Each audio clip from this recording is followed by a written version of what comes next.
Bueno, ¿Van a seguir con el mate o van a tomar? muy buenas noches a todos.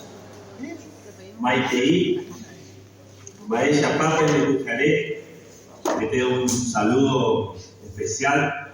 Ahí le vamos a hacer llegar al amigo Juan Ramón Fariña, que no pudo estar presente en esta noche por motivo de salud, que es nuestro presentador oficial de la FENI, presentador bilingüe. Así que va el saludo para él y pronta recuperación. Esperemos que estén todos bien. Les queremos agradecer por venir esta noche a compartir con nosotros, de la mano de Nicolás Encina y Pablo Zaf.